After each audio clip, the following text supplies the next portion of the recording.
What's going on, everybody? I'm Johnny P in Sports, and today it's mock draft time. The first two mock drafts, I wanted to focus on rebuilding the offensive line. I want to do something different today. I want to just take BPA and purposely take two defensive players in the first round. Now, that's not what I want in real life, but I did it to get an idea of how I would feel about it if it does end up happening. And honestly, I didn't hate it as much as I thought I was going to. I still think one of them top three tackles is on the board with the first two picks. You take them. But I could live with this outcome. Now, I use a simulator, so sometimes some wacky picks are made. I'll skip over a player if I feel like there's no chance of him being there in real life. Now, the first pick of the draft definitely falls under that, but I just went with it.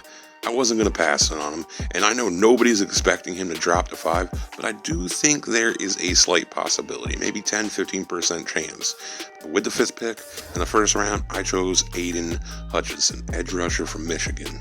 Now, Hutchison may not be that high ceiling prospect like Kayvon Thibodeau, but he is a relentless, tireless worker. You match that with just his great instincts and toughness, and you have the foundation of a great prospect. Before you can even start talking about physical traits and pass rush moves and all that stuff, the guy has about every meaningful and tangible there is. It's funny how some people scoff at that stuff. How many all-world athletes couldn't put it all together in the NFL? Sometimes it's not about how high you can jump or how fast you can run. So often it's about effort, communication, intelligence, leadership. And so often in the NFL, attitude. Now, there's not a 40 time for any of that stuff, but so often it's what separates your average prospect or your player from the great ones. Now, I trust that Hutchinson will get every drop of potential he has. I think he's going to be a great player. He may not have the best physical traits, but he will overcome that, in my opinion. He has plenty of explosiveness and strength to be a high-level edge rusher in the NFL. All he's done in college is produce, and I expect nothing different in the NFL. He has an array of pass rush moves, excellent hand counters. He's especially great with inside counters. His initial attack on first contact is vicious and very effective.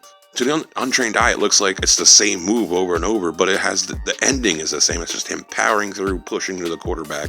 So everything kind of looks like a bull rush, but that's not what's happening with him. But listen, everything is in place for Aiden Hutchison to be a high-level impact player year one of his career. With number 7 pick in the first round, I chose Ahmad Sauce Gardner. And just like Hutchinson, Gardner is a tough, competitive guy. He oozes confidence, and this has been a kid who's made leaps and bounds in his development the last 2 years. And that makes me feel good about his just continuing that process in the NFL. I could go on the intangible spew with Sauce as well, but I'll spare you all the poetic side of me. I'll start by saying he has elite height and length for a cornerback, 6'3", 33-inch arms, 33 and a half to be exact. That will give wide receivers fits down in the line. And if Sauce can perfect his press coverage, then he really does have a chance of being a lockdown island cornerback. Now, to start out his career, he's probably going to be a better zone cornerback, but I still think his man coverage is good enough to make him an impact player year one. And with the Giants most likely trading or releasing James Bradberry, the Giants will need him to be ready to start week 1 next season. If anyone could do that at this year's cornerback class, it's Sauce Gardner. I was really torn between Sauce Gardner and Derek Stingley. I think at the moment Stingley is the better cornerback in man coverage, but the injuries are an issue. And with how many injuries the Giants sustained last season, I don't see them drafting players with extensive histories with injuries. There is a couple issues with Gardner's game. Technique-wise, he can be a little sloppy at times, which leads to him grabbing, and just getting penalties. Once his footwork improves, the technique should start to round out for him, and we'll see a lot less of that, I think. But listen, this is just a smart, competitive kid, so I expect huge improvement all around quickly from him. I have decent expectations, that's for sure. But that's my first round. No tackle, really sucks, but man, these are two cornerstone players for the Giants defense that I could build around for the future. So with the number 36 pick in the second round, I selected guard Zion Johnson from Boston College. Zion is a prospect I see all up and down everyone's boards. I've seen some where he's kind of bordering the top 10, others where he's 50th, 55th ranked player. And since I didn't go O-line in the first round, I wasn't coming out of this second, third rounds without an offensive lineman. And Johnson was just sitting there for the taking. I continue down the path of high character guys. Zion Johnson is a 2-time team captain. He'd be perfect for the locker room, and probably a player the first time head coach and GM would just feel a little bit more comfortable about drafting. Now, Zion is not the athletic type, so if the Giants plan on running an exclusive zone run offense or something, then Zion is not for them. He's a powerful guard. He fits in a gap power on offense much, much better. He's a guy who plays with great leverage. That combined with his power makes him a tough player to deal with. He's going to put his head down. He's going to move bodies. He's really good working with everybody around him. You want to run duo? This is the man for you. Now, he is excellent with double team blocks, works up to the second level off of them really well. Weakness-wise, there's not very much. I mentioned the athleticism. That's not great. But his punch can be high and wide at times. That will need to improve when he starts playing them top-notch defensive tackles. I saw some problems with stunts and twists, but he's just very rock solid all around. Maybe not the highest ceiling prospect, but definitely worth a late first, early second pick. And I do think his pass protection will be better than his run blocking in the NFL to start out. I just get like this Kevin Zeitler vibes when I watch the film. And the Giants just nabbed their guard for the next decade of Zion as the pick at 36. Round 3, pick 67, I got the Giants taking wide receiver Wandel Robinson from Kentucky. Wandel is a do-it-all, versatile wide receiver. Some people won't like how short he is, but for his height, he is a thick, stocky guy, and he can fly. And you can play Wandel at really any wide receiver spot. He'll get over the top on the outside. He can run any route needed to play in the side of the slot. Most teams will probably want him playing more in the slot for the majority of the time. And with Sterling Shepard most likely gone after the season, there's going to be a void at the slot position. Now, I think it's smart to grab his replacement now. You don't have to spend the money in free agency next season to fill the need or draft a wide receiver next year. In this instance, you have a guy who knows the offense already. He's been there a year, has a year under his belt in the scheme.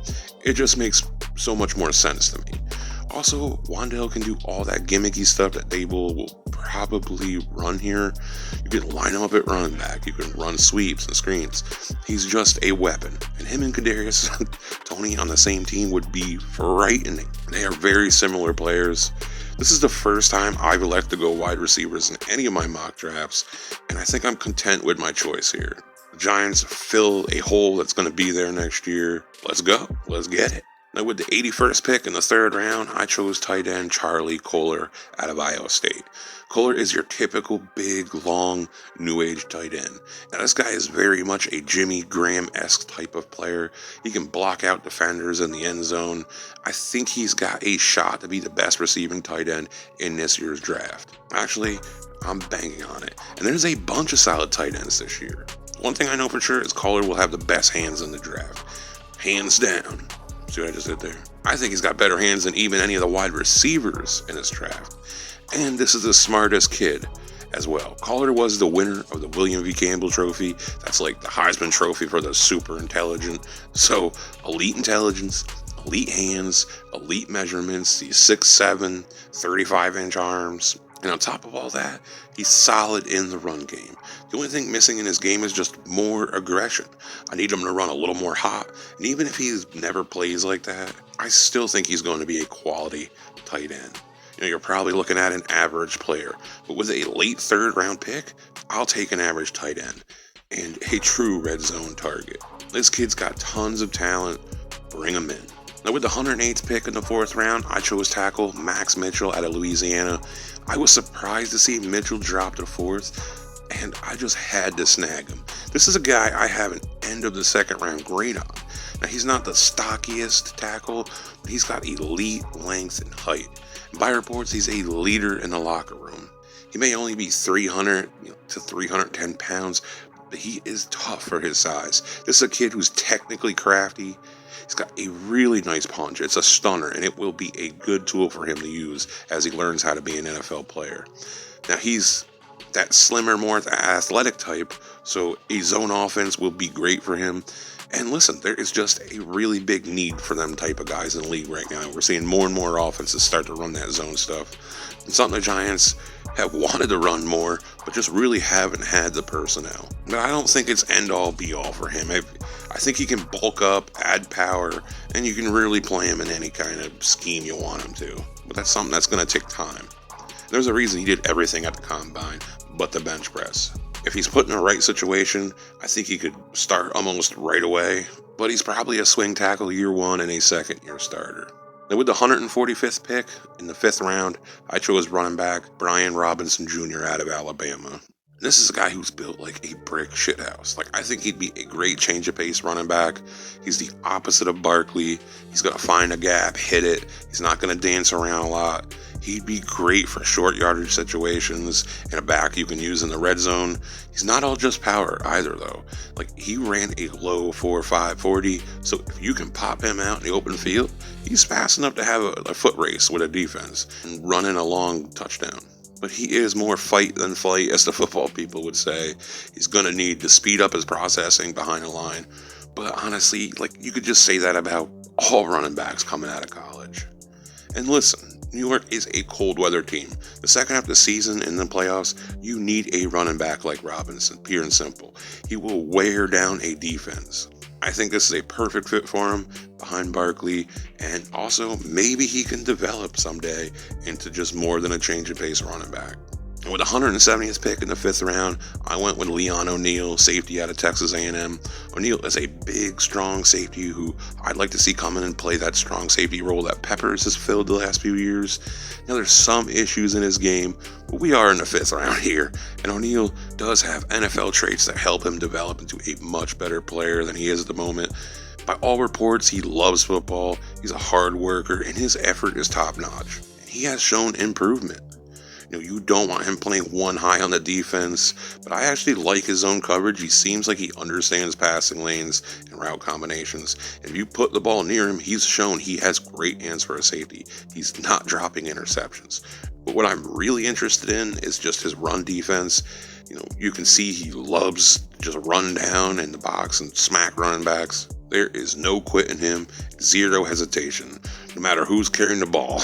He's not the best tackler. There's work to be done. His angles in pursuit need to improve.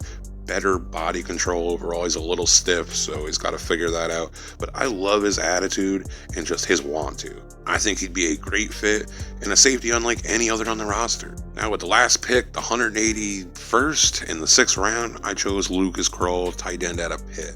I gotta get at least one of these Pitt guys in my drafts. Last season, I was hyping the defensive ends from there. But Lucas Kroll has been a blocking tight end until last season, and he really proved himself to me. He made big plays and big moments, made himself a nice little security blanket for Pickett. He has an NFL frame ready to go. Great size, 6'6", 255, 260. Decent stats. He had 451 yards, 6 touchdowns. Pretty good for how much he was asked to be a receiver. Now, he's not going to be a deep threat, but he'll find work in the short, intermediate part of the field. He's a high character guy, from all reports, highly competitive player, and his blocking is really nice. He'll be a top-notch blocker on the second level, which is awesome to have from a tight end. He's going to help running backs pop big runs. He's also faster than you would think from a big man his size. I just think he'll be a nice target in traffic and on third downs. A guy who can move the chains and block his ass off. That has a lot of value for a team, and especially a team like the Giants who just don't have anything, really any decent tight ends on the roster at the moment. Well, anyways, that's my mock draft. For not taking no lineman, what do you think of this draft? Could you live with it? Do you think it's awful? Let me know in the comments. I think it's likely in real life we are going to take a tackle at 5. Locke and Thomason just went to the Jets, so I don't think they're going to take Ekwonu or Neal or Cross or anything like that. So the only team I see in front of us in the draft taking a tackle is the Texans. So I'm pretty sure by the time we get on the clock, 2 of them top 3 tackles are going to be sitting there just ready for the taking. So I imagine that's where we'll go. But anyways, thank you all for the support. I'm sure I'll have plenty of videos for other signings, and I'm going to keep my draft prospect videos going on that. So that's it. Like, subscribe, and peace.